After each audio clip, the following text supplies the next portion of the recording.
ओम नमः शिवाय। आप सभी मित्रों का मैं मुकेश कुमार मिश्र एक बार फिर से अपने चैनल एस्ट्रोलॉजी एंड आयुर्वेदा में हार्दिक अभिनंदन करता हूं और आज आप लोगों के समक्ष एक विशेष ज्योतिषीय टॉपिक को लेकर के आया हूं, जिस टॉपिक का हम पिछले दिनों चर्चा भी कर चुके थे, लेकिन वह चर्चा अधूरा रह गया था, जो मुझे बार बार खटक रहा था कि इस चर्चा को कैसे कुछ विशेष जानकारी दे दें। तो उसी जानकारी को लेकर के आप लोगों के समक्ष उपस्थित हुए हैं। तो उस जानकारी में सर्वप्रथम यह जानकारी दे देते हैं कि वास्तुशास्त्र में किस जगह पर कौन सा तत्व रखना चाहिए, वहां पर क्या निर्माण करना चाहिए। इसके अलावा अगर कोई निर्माण है तो साधारण तरीके से उसका निराकरण कैसे हो। सामान्यतः सामान्य जानकारी, क्योंकि जितनी सामान्य जानकारी आप लोग रखेंगे उतना सफल बनेंगे, और अगर किसी आडंबर में पड़ेंगे तो दिन दुगुनी और रात चौगुनी के बदला जो है ना, दिन पर दिन बर्बादी होगा। अतः मेरा ये मानना है कि किसी भी गलत आदमी के चक्कर में मत पड़े, क्योंकि आजकल जितने भी वास्तुशास्त्री हैं केवल अपने जंतर मंतर वो जो है ना ठगी के प्रयास में रहते हैं। अतः सामान्य जानकारी को लेकर के उस पर अमल करिए और कर्म पर विश्वास रखिए, क्योंकि कर्म करिएगा तो अच्छा ही होगा। जो थोड़ी मोरी कमी है उसको हम लोग कैसे ठीक करेंगे, इसकी चर्चा करते हैं। तो सर्वप्रथम यह ध्यान रखिए कि वास्तु की चर्चा तो कर ही चुके थे। वस्तु इति वास्तु, माने वस्तु जहां होता है वहां वास्तु होता है। तो सर्वप्रथम हम लोग ये जानकारी लें कि आपके उत्तर दिशा में सदैव पानी का समान होना चाहिए। उत्तर दिशा में कोई गंदगी समान वाला नहीं रहना चाहिए। इसके अलावा उत्तर दिशा में कोई ऊंचा सामान नहीं हो, चूंकि वास्तु पुरुष के हिसाब से ये सब चीज को ध्यान रखना है। इसके अलावा पूरब दिशा में ये ध्यान रखना है कि पूरब दिशा भी साफ सुथरा हो, चूंकि सूर्य का इलाका है वो, तो वहां पर भी साफ सुथरा होने से ज्यादा अच्छा है। इसके अलावा पूरब और दक्षिण का जो कोण हो वहां पर अगर आपका किचन है तो अति उत्तम है, अगर नहीं है तो सबका हम उपचार भी बताएंगे, इसलिए चिंता मत करिए आप लोग। तो पूरब दक्षिण में संभव हो तो वहां किचन बनाइए। इसके अलावा दक्षिण दिशा में अगर संभव हो तो वहां पर मास्टर बेडरूम हो, वहां पर बनाइए। इसके अलावा दक्षिण पश्चिम का जो कोना होता है वहां पर राहु का कोना होता है, तो वहां पर आप लेट्रिन वगैरह का निर्माण करवा सकते हैं। इसके अलावा ये ध्यान रखना है कि आप का जो उत्तर और पश्चिम का जो इलाका होता है वहां पर खुला जगह रखने से या कोई गेस्ट वगैरह आते हैं उनके लिए रूम बनाने से तो भी वो ठीक होगा। ये सारा चीज डिपेंड करता है कि आपकी जगह स्थिति क्या है, लेकिन मोटा मोटी इसी चीज को रखना है कि उत्तर में पानी रखना है, दक्षिण में अग्नि रखना है, दक्षिण में खुला नहीं रखना है, और पश्चिम में खुला कम से कम रखना है। पश्चिम में भारी सामान और दक्षिण में भारी सामान रखना है। जितना भी साफ सामान होगा, गंदगी वाला सामान होगा, उसको उत्तर में बिल्कुल भी नहीं रखना है। ये सामान्य जानकारी है। अब अगर आपके जन्म कुंडली में कोई खराब ग्रह होगा, मान के चलिए उत्तर दिशा में कोई खराब ग्रह आपके सेकेंड हाउस में बैठा हुआ है या थर्ड हाउस में बैठा है, तो ऐसी स्थिति में आपको उत्तर दिशा की बराबर देख रेख करनी है कि वहां कोई गंदा सामान ना हो। दक्षिण में कोई पाप ग्रह बैठा है तो दक्षिण में देख लेना है कि वहां पर कोई वास्तुजनित समस्या तो नहीं हो रही है। अब वास्तु अगर खराब होगा तो कुछ ऐसे संकेत आते हैं जो आपको देखने को मिलता है। जब भी आप किसी प्लॉट पर जाते हैं और वहां पर जाने के बाद या किसी घर में जाते हैं, वहां पर जाने के बाद एक अजीब प्रकार की सुगंध लगती है, आप खुद महसूस करते हैं कि कुछ बैड स्मेल आ रहा है, तो समझिए वहां वास्तु दोष है। इसके अलावा ये ध्यान रखिए कि उत्तर दिशा में कोई गंदा सामान रखा हुआ है तो भी वास्तु दोष है। उत्तर में सीढ़ी बना हुआ फिर भी वास्तु दोष है। उत्तर में किचन बना हुआ तो भी वास्तु दोष है, क्योंकि किचन का जो स्थान है पूरब और दक्षिण के कोना पर है, और पूरब दक्षिण के कोना पर अगर जल पड़ा हुआ है तो भी दोष है, दक्षिण में अगर जल है तो भी दोष है। तो ये सामान्य जानकारी। इसके अलावा ये आपको ध्यान रखना है कि कोई किसी के घर में जा रहे हैं और वहां पर घड़ी उसका बंद है तो ये एक वास्तु दोष हुआ। कहीं किसी नल से पानी टपक रहा है तो ये भी आपका वास्तु दोष है। इसके अलावा आप किसी घर में रात को सोते हैं और वहां डरावना सपना आ रहा है, कोई भूत प्रेत का सपना देख रहा है, किसी घर में जाते हैं और वहां पर आप बार बार बूढ़े आदमी को बीमार देखते हैं, तो ये भी एक प्रकार का संकेत है कि वहां पर दीवार है, दीवार टूटा हुआ है, उसमें से पीपल का पेड़ निकल रहा है, बरगद का पेड़ निकल रहा है, तो भी इस प्रकार का वास्तु दोष आपको बताता है। इसके अलावा किसी भी परिवार में जाइए और वहाँ लड़के लड़की का विवाह नहीं हो रहा है या संतान से संबंधित समस्या आ रही है, तो ये सब समझिए कि वास्तु के ही संकेत हैं, खराब वास्तु के संकेत हैं।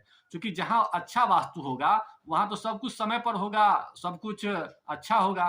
तो इस प्रकार की चीज़ों को अगर देखें तो समझ जाएं कि वहाँ वास्तु जनित समस्या है। अब इसका निराकरण कैसे करें इसकी चर्चा करते हैं, लेकिन चर्चा करने से पहले आप लोगों को कुछ बात बताना चाहता हूं कि अगर आप लोग अपनी जन्म कुंडली का विश्लेषण करवाना चाहते हैं या वास्तु जनित समस्या से पीड़ित हैं या ज्योतिष शिक्षण लेना चाहते हैं, तो ऐसे में आप हमारे से बातचीत करके उस समस्या का समाधान ले सकते हैं फोन पर, और परामर्श शुल्क मेरे जो अकाउंट नंबर है या पेटीएम नंबर है उस पर जमा कर सकते हैं।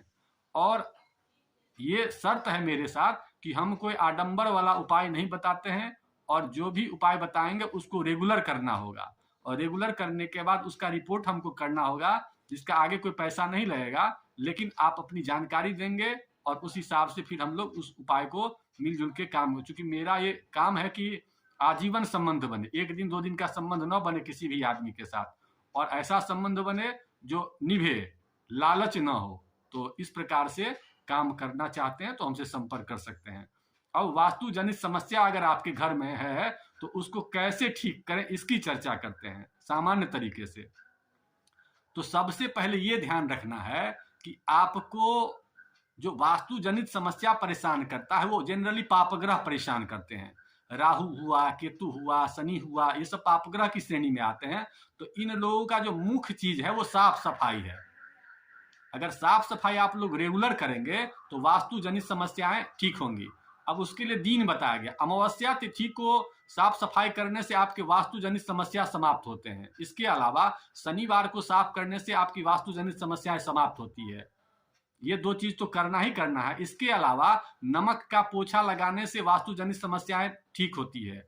घर में मकरा का जाला लगा होना ये संकेत करता है कि बहुत ज्यादा राहु से पीड़ित है, राहु से ज्यादा परेशानी है। तो ऐसे में आप हमेशा ये ध्यान रखिए कि नमक से पोछा लगावें और जो भी गंदगी हो उसे रेगुलर साफ करते रहें। इसके अलावा ये ध्यान रखना है आपको कि दक्षिण दिशा में अगर जल है तो वहां पर ये प्रयास कीजिए कि जल तो उसको आप चेंज नहीं कर सकते हैं, नल लगा हुआ है, तो इतना आप ध्यान कर सकते हैं कि उत्तर दिशा में जाकर के जल का कोई स्रोत रख दीजिए।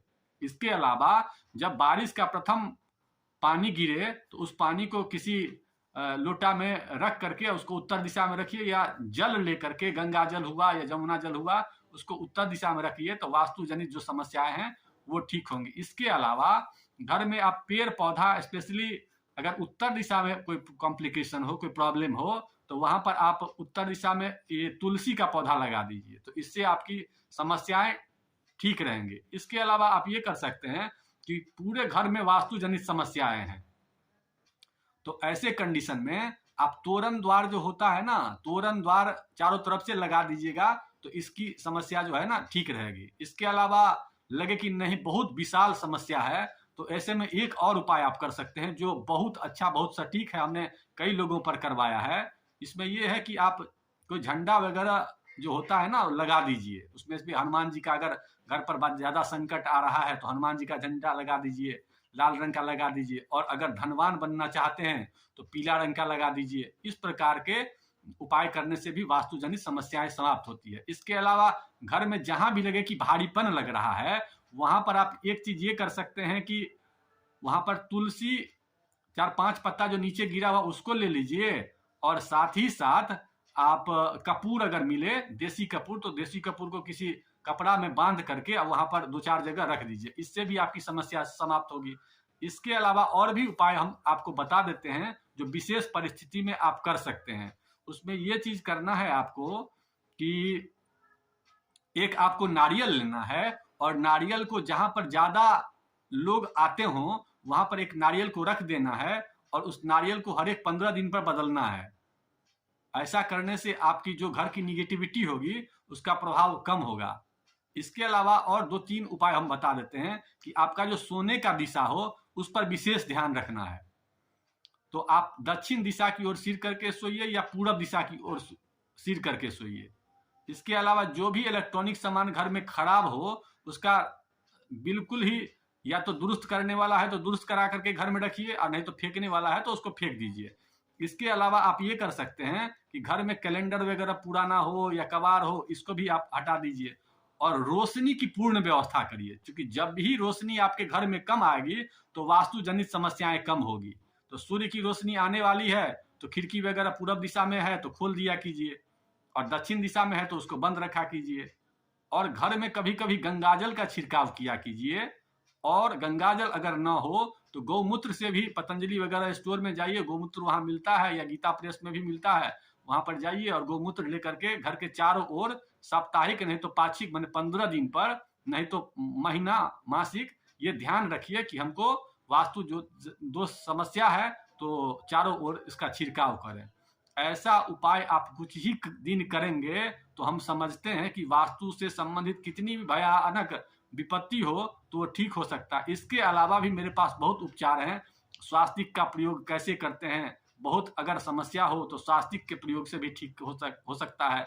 आगे के पोस्ट में हम और भी इसके सामान्य उपाय पर चर्चा करेंगे। अतः मित्रों, आप लोग हम जो उपाय बताते हैं उसे धैर्य पूर्वक करें। आपकी जितनी भी समस्याएं हैं वो पोस्ट देखते रहिए और अपने कमेंट्स बताइए कि किस प्रकार की समस्या है। मैं प्रयास करूंगा आगे के दिनों में जो भी आपकी समस्या होगी उसी हिसाब से वीडियो बनाऊंगा और आप सबों के समक्ष रखूंगा, जिसमें कोई खर्च नहीं होगी। थोड़ा सा ध्यान देने की जरूरत है, अपने आप को मैनेजमेंट करने की जरूरत है। इन्हीं विषयों के साथ पोस्ट लंबा हो गया है तो आज के वीडियो को यहीं समाप्त करते हैं। आप लोग वीडियो देखते हैं, लाइक करते हैं, उसके लिए बहुत बहुत धन्यवाद। और किस प्रकार का वीडियो चाहते हैं वो बताइए, और चैनल को सब्सक्राइब, बहुत लोग तो देखते हैं वीडियो लेकिन सब्सक्राइब नहीं किए हैं, अतः आप लोगों से एक बार नम्र निवेदन है कि चैनल को सब्सक्राइब भी कर दीजिए। लाल बटन रहता है, उसको एक बार टिप दीजिए, क्या लगता है, उसमें कोई पैसा तो लगता नहीं है।